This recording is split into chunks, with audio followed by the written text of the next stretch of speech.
This video demonstrates the use of flip-flops for the purpose of producing sequential design.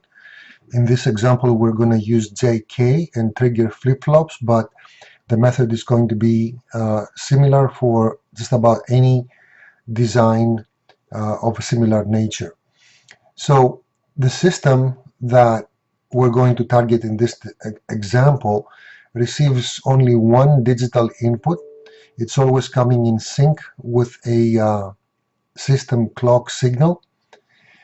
And as usual, when the clock signal goes high, then the system will interpret the input, whatever it happens to be at that time. When the system clock is low, the system is not going to respond to inputs. That is how the clocked sequential systems actually work. There are asynchronous sequential systems, but the ones that we are targeting in this presentation are the clocked sequential systems, the synchronous sequential systems that always have a system clock, and everything that's happening in the system is always in sync with that master system clock. So, for the purpose of the example, we're asked to design this system to detect the presence of the sequence 1, 0, 1, 1 in the input pattern. So whenever that pattern happens to be detected, the output of the system should be activated. It should go high to logic 1, usually 5 volts, and then drop again until the next time this same pattern is detected. An example over here shows an input, and this pattern, the 1011, happens to appear a few times. It appears over here, then it appears over here again, and then again over here, and notice that this one right here is actually part of both this pattern as well as this pattern. And then it also appears over here again. So just be aware that it might be cases that a single digit, a single bit, might be part of two sequential patterns that happens to appear one after the other. The output of the system, the desired system output, would look like this. So a 1 is produced as output whenever the input pattern has been detected, like here and here and here and here. So that is what we're after. Now, we will start off trying to describe the intended system and how it is supposed to behave, and we need a formal description of it, and the formal description comes in terms of a state transition diagram, and it's always that the state transition diagram is the formal specification of the intended operation. So our system is going to start in some state that it's supposed to be the resting state, S0, and then we have to specify from that state what happens when every possible input arrives. So when the input that arrives is a 0, that is shown over here, then the system will output a 0, and it will simply stay in this state. So the system is looking for the beginning of the pattern, which is 1. As long as it receives zeros, it knows that there is nothing to expect from that, so it will just stay in its resting state until a 1 is received. So when a 1 is received, the system is going to transition to a new state, S1. This is signified by the arc over here, the transition, which is labeled by the input that is causing it, and of course the output that is supposed to be produced. In this case, the input is a 1, the output is supposed to be a 0, and the system finds itself in state S1 after that.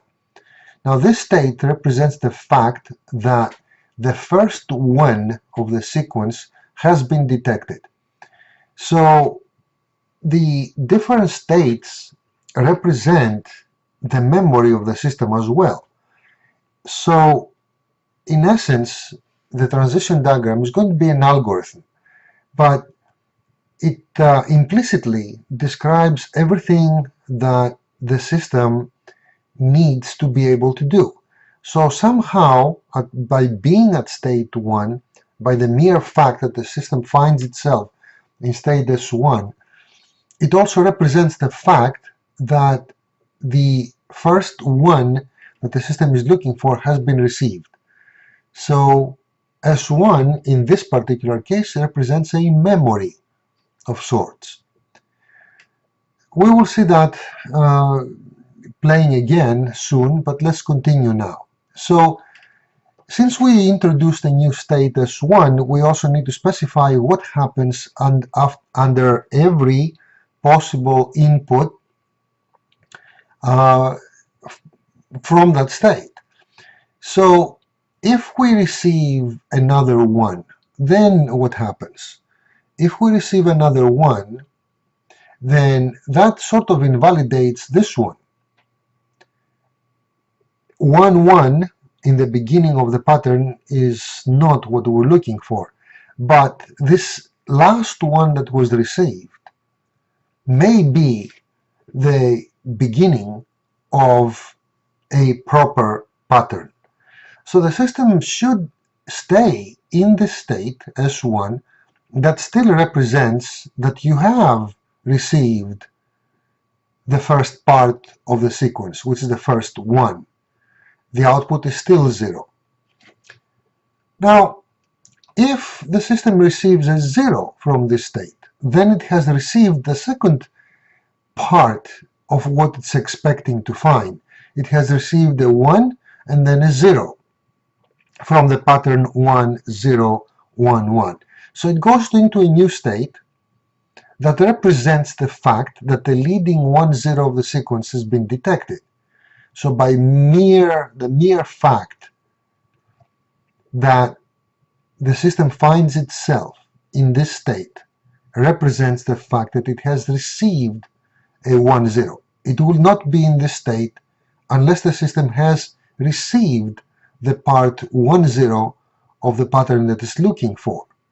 And now that we have introduced this state, we have to specify what happens after every possible input has been received, or under every possible input. So if the system receives a 1, that is still making progress towards the pattern that we're looking for. The output will still be 0, but with this 1 we go to a new state that represents that we have received the leading part 1, 0, 1. And as you probably can guess, with another 1 we're going to go to a new state that represents the fact that the sequence 1, 0, 1, 1 has been detected, the whole sequence.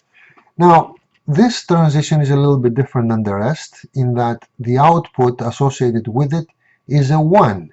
That is because the system in fact detected the sequence 1, 0, 1, 1. Now we're going to see that we can actually do better than this, but we're going to continue with this pattern of building the state diagram. Now this pattern, this state, also represents the fact that the leading 1 of a sequence has been detected. Okay, so at this point we have received the 1, 0, 1, 1, but then this 1 over here may be the first bit of a next appearance of the same pattern. So what are we to do?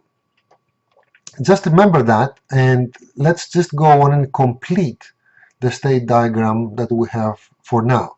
So on this state, we have specified what happens when the input that arrives is a 1, but we have not specified what happens when the input is a 0. So when the input is a 0, the system should transition back to state S0, because over here it has received a 1, it has received a 0, then it receives another 0. There is no way that it can detect the pattern that it's looking for. So it should go back to the beginning and start the detection all over again. Next, from this state, if the input that is received is a 0, we should go back to state S2.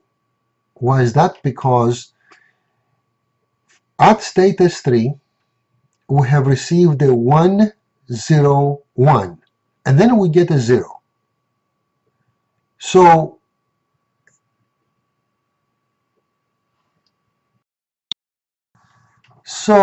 by receiving a 0 at this point, it is not going to complete that pattern that it's looking for, the 1, 0, 1, 1. However, it has received a 1, 0, 1, 0, so the last 1, 0 that it received may be the beginning of the next pattern detection. So it should go back to S2 to remember that it has in fact verified a 1, 0, and the prospect of detecting the pattern will depend on getting another 1, 1, like this.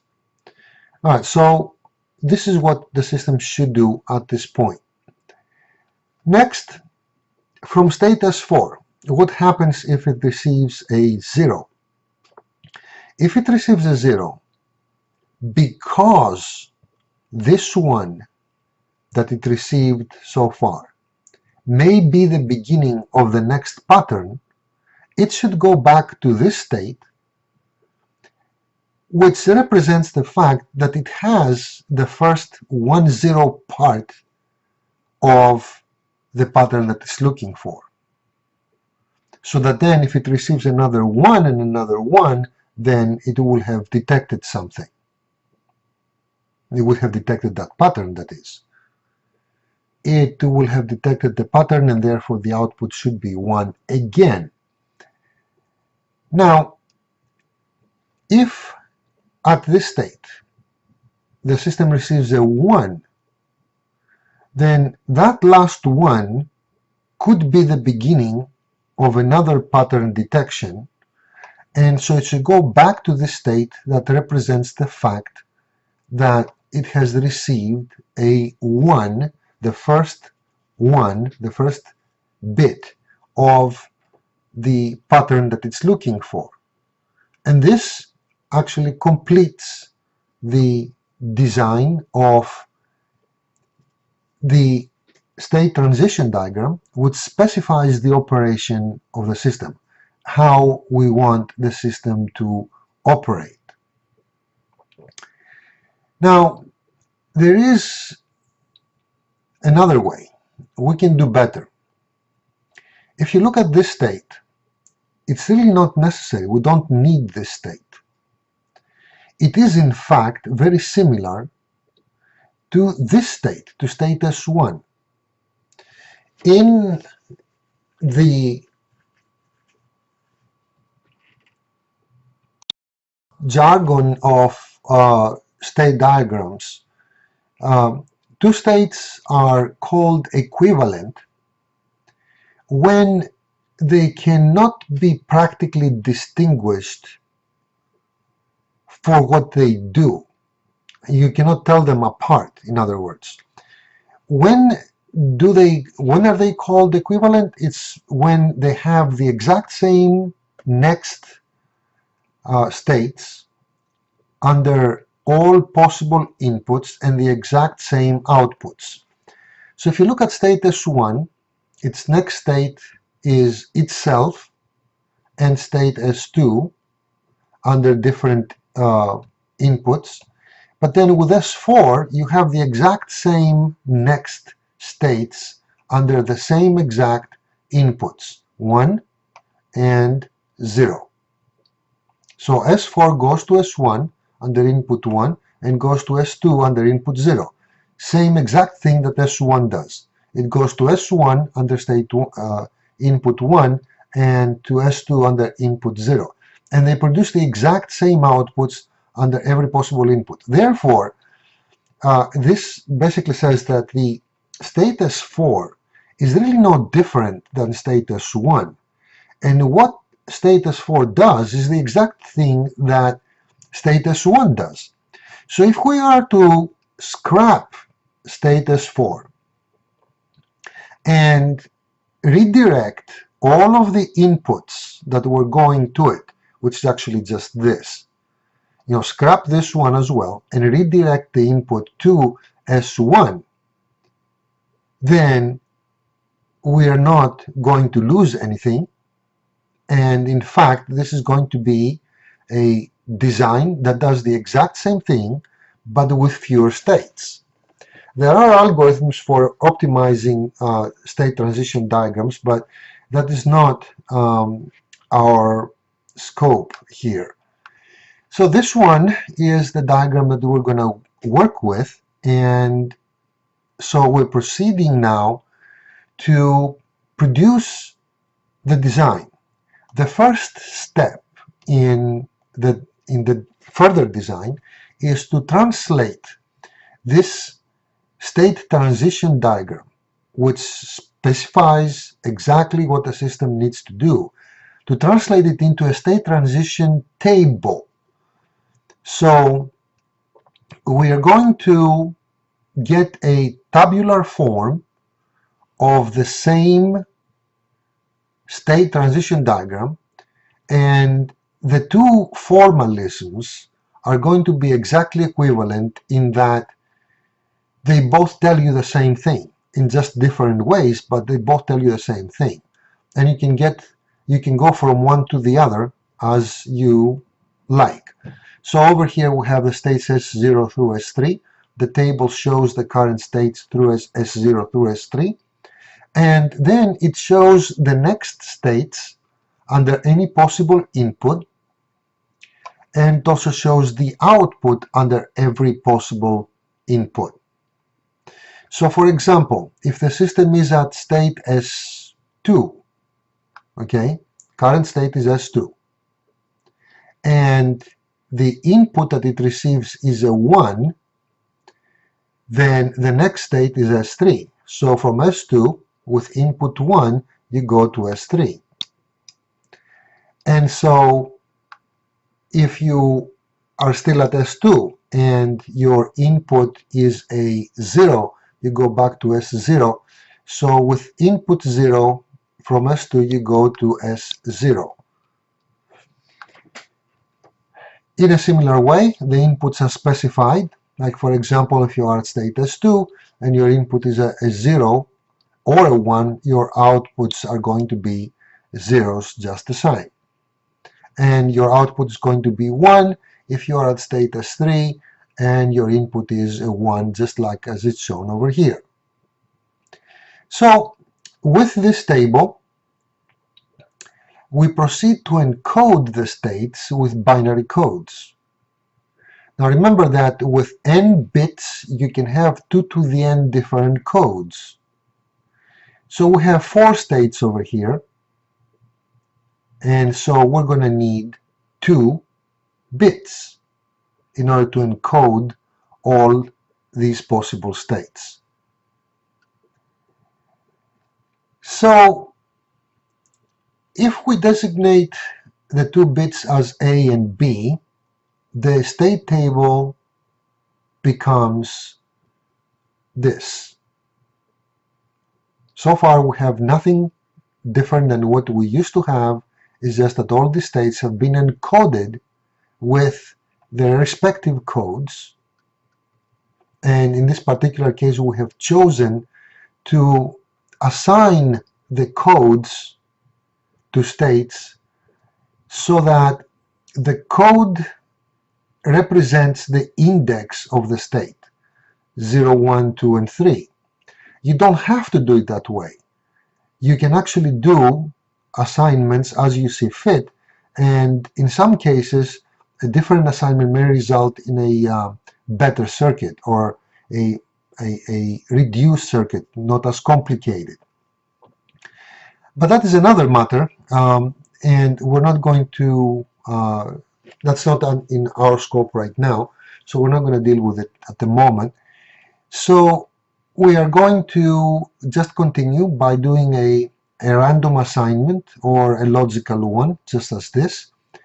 And by having two bits A and B, the table is encoded in this way. And now we're going to proceed to represent the state variables A and B, the ones that are used to represent the state. We're going to represent them with flip-flops. Now, the purpose of this design is to have the controls of the flip-flops obtained. So what you want to do is you want to control these flip-flops so that they change states, they make transitions in order to achieve the desired transition table that we have here. So, for example, take flip-flop A in this state. In this state, flip-flop A is a 0. Now, if an input of 0 comes, we want this flip-flop to flip its state to 1. But if an input of 1 comes, we do not want it to flip. We want it to stay at 0. At the same time, the flip-flop B with an input 0 should not flip its state, but with an input 1 it should flip the state. So when the current state is 0, 1, with an input 0, both flip-flops should flip. But with an input 1, the first flip-flop, excuse me, if, yes, that is correct, both flip-flops should flip, but when the input is 1, then only the first,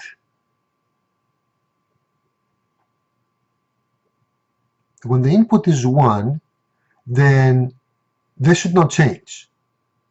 They should just remain as they were.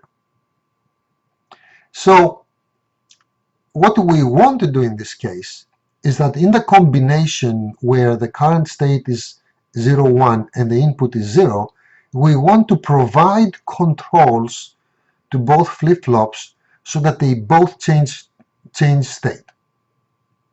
And when still we are in the state but the input is a 1, then we do not want to change the flip-flop states. So the controls should be according, should be provided accordingly. Now, all of these transitions need to be orchestrated. They need to be coordinated. And the coordinated controls for the flip-flops are going to be the key for designing the system. So consider the way the various flip-flops change states. So let's review the controls for the various flip-flops and how they get activated and what happens when you activate it in certain ways. So the JK flip-flop. The JK flip-flop, this is the transition table for the JK flip-flop that shows what it actually does. Over here, we show the JK flip-flop the same thing but in a different way. So when we want the flip-flop, JK flip-flop, to transition from from state 0 or state Q to state Q plus, the next state, then these are the corresponding controls for it. So if we do not want any transition, we want it to stay in the same state, which is going to be state 0, then the controls to be provided are going to be these. Let's consider this. If the state is 0 and we want it to remain at 0, then the control J, which actually acts as a set, should not be activated. It should be at 0. But when it comes to K, that's a little different matter. And here's why. K doesn't matter what it is. It's a don't care. Because if the K is 0 while the J is 0, then the flip-flop will not change state. It will do what we want it to do. But let's assume for a moment that we did activate the input K. The K acts as a reset, so it would be trying to reset the flip-flop. Now, trying to reset the flip-flop from an already 0 state is not going to change anything. So the outcome in either case is still the desired one. So the K can be 0 and it can be 1. Either case, it will still work the way we want it. If it was at 0, the flip-flop will stay at 0. Therefore, the K can be anything, and that's why it is designated over here as an X, which means I cannot don't care. Now, let's say that we want to go from 0 to 1. Then what happens is that the flip-flop has to be set.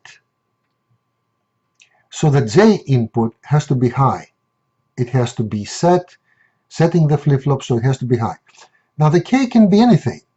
If the K is 0, it simply will simply provide the this case of this table, and the J will be 1, the K will be 0, the next state is going to be 1. But the K can also be a 1. The reason is that according to this entry of the JK flip-flop table, when both inputs are 1s, the flip-flop will simply flip its state. Its next state will be the inversion of what it used to be. Therefore, if the K is 1 and the J is 1, the flip-flop will simply flip state, so it used to be 0, it will become a 1. So it does what we want it to do. So again, the K is a don't care, because as long as the J is a 1, in this case the flip-flop will set itself, or it will simply flip state and it will still do what we want it to do. Now when we're trying to go from 1 to 0, then this is the dual case. The J's are don't cares and the K's need to be something. So from 1 to 0, in order to go from 1 to 0, in order to go from 1 to 0, you need to reset the flip-flop. So you need the J to be a 0 and the K to be a 1. Okay? But you can also flip state. So from 1, you go to 0 by flipping state. So this entry will do just as well. So what we have in this case is that the K has to be a 1 in order to reset the flip-flop, but the J input does not matter what it is. It's a don't care. Similarly, if you are at 1 and you need to stay at 1, the J can be anything as long as the K is at 0. As long as you're not trying to reset it, then the flip-flop will remain at state 1 if it was at state 1.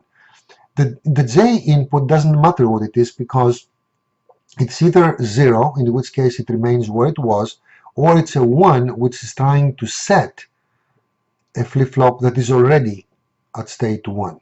And in both cases, this changes nothing. It still works the way we want it to work. Now the trigger flip-flop, as you see, whenever it receives an activation, it always flips state. Okay? So the trigger flip-flop, if you don't have a transition, so you're at 0 and you're staying at 0, or you're at 1 and stay at 1, the flip-flop, trigger flip-flop, its input always going to be 0. But when you have any of these two cases, where you have a transition from 0 to 1 or 1 to 0, then the trigger flip-flop needs to be 1. So the control for the trigger flip needs to be 1 at that time. Similarly, you can verify the entries for the RS flip-flop, which are here, and the entries for the delay flip-flop based on the tables for these flip-flops. Now, so considering this table right here, we're going to proceed with obtaining the controls for our flip-flops. So we're looking at the transitions for each one particular flip-flop and what the controls should be in that case. In this example, we're assuming that the flip-flop A is going to be a JK flip-flop and the flip-flop B is going to be a trigger flip-flop, just for the sake of dealing with two different kinds of flip-flops at the same time, and for the purpose of illustrating what we need to with this example. So this particular state indicates that the flip-flop A should not change state when the current state is 0, 0 and the input is 0. So according to the activations table that we saw earlier, if the flip-flop A is at state 0 and needs to remain at state 0, its controls JK should be 0 and X. Similarly, in this case, the flip-flop A needs to go from state 1 to state 0, and according to the activations table again, if it's going to go from 1 to 0, then the controls at that time should be set to X, don't care, and 1 for the J, K, and K respectively.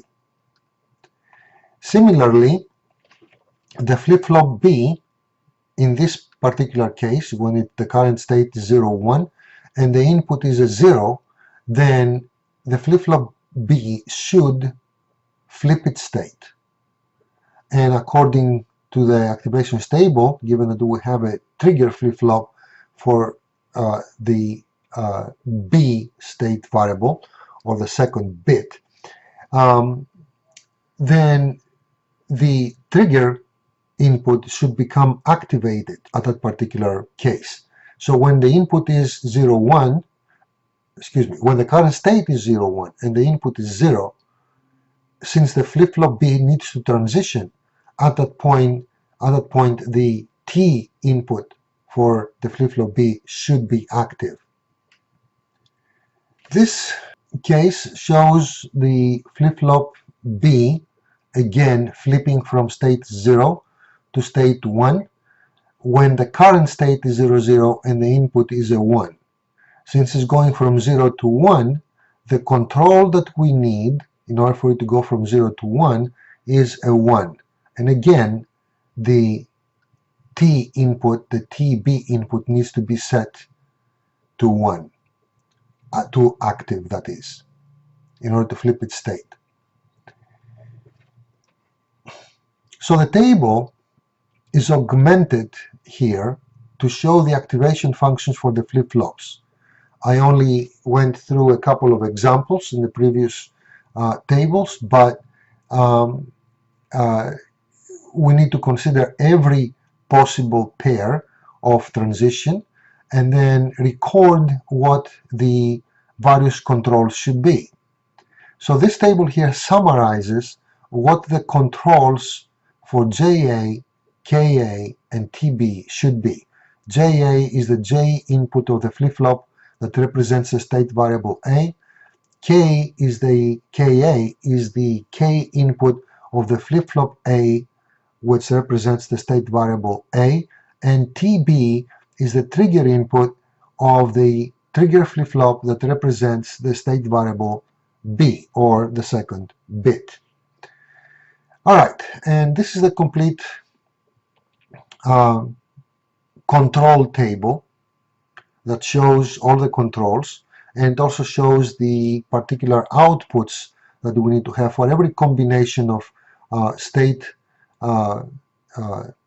state, current state, and possible input. With this, we can use Carnot maps or any other method like Quine-McCluskey or anything else to obtain the controls. And for example, the control for JA is going to be shown here as being the logical end of the signal B, which is the second bit, which is the output of the flip-flop B, and the logical end with the inversion of the input. So the input signal needs to be inverted using an inverter in this case, and then logically ended with the state signal B, that is what is the output of the flip-flop B, and that will be the function JA, which provides the control for the flip-flop A. Similarly, we can produce KA by again taking this table and put on a Carnot map. So as you see over here, the Carnot map has the various combinations of the state variables, so the various states, and this is the input, and this indicates the exact same thing that is indicated over here for KA. Actually, in this column, the second column here, and the second column here. These two columns make up this table. So you see state 0, 0 and input 0. That is this, X. State 0, 1 and input 0. That's an X. Okay, 0, 1 and 0, that's an X again. Over here we have a 1 at state 1, 0, so A and B naught, and input 0. So A and B naught and input 0, and we have a 1. And then over here we have a 0 at state 1, 1 and input 0. So at state 1, 1 and input 0, we have a 0. Similarly, this column, the middle one, for input 1, when input is 1, then it's this entry in the Carnot map. And for the various states, you map these over here. Now notice that the states over here are shown in sequence, in binary sequence, like in terms of index. But when they're placed on the Carnot map, they don't follow that sequence. This is 0, 1, 3, 2. The reason is that the adjacent columns must have combinations that differ in only one variable. Okay, that is why this one is AB and this one is AB naught, which is counterintuitive to what this sequence is. Just be careful about that part. In any case, once you map the values for KA, the truth table for KA, to the Carnot map, then you see that this one will pair with this, and it will eliminate one variable out of the 3, and the result will be that KA is the logical end of the inversion of B and the inversion of the input. And then the flip-flop T, similarly, all of this, the third column here and the third column here, will make up the Carnot map for the trigger flip-flop. Notice again that the order of this is slightly different than these, but once you have everything on the Carnot map, then the result from this is this equation. The output can similarly be produced through a Carnot map, although there is really nothing to map because it's only one on one case, one instance, and zero everywhere. So you're not going to get any minimization, you're going to get any optimization out of this. And the output needs to be the logical AND of A, the state variable A, the state variable B, and the input of the system. So with these equations and based on these functions that we derived for the controls, here is the desired circuit design. Okay, so this system with a JK flip-flop and a trigger flip-flop wired in this way as dictated by these equations will actually do the job. You see, the output as dictated by this equation is the logical AND of the output of the trigger flip-flop, which is the output B, and the output of the JK flip-flop, which is A, and the input. The KA input, the control for the flip-flop A, the control K of the flip-flop A, is, as shown over here, the inversion of B and the logical ending with the inversion of the input. So you have the input over here, which is inverted through this inverter, and then you have this logical AND gate, which produces the logical AND of the inversion of the input signal, and this signal which comes from the inverted B. Every flip-flop has as output its normal state, and it also has as output the inversion of the state. So there are always dual outputs. One is the state and the other is the inversion, and signified by Q bar or Q naught. So this one is going to be the signal B naught. This is going to be the signal input naught. It's ended together and provided as control for the input K. Similarly, you can trace the JA to the input, the inverted input, and the logical AND of the input B, and the trigger flip-flop input, the T input, will be this same signal again. We tap this signal over here because we have already produced it, which is the inversion of the input and the signal B. So see, this signal has been produced over here, so we don't need to produce it again. We're going to just reuse the one that we had by tapping this signal over here.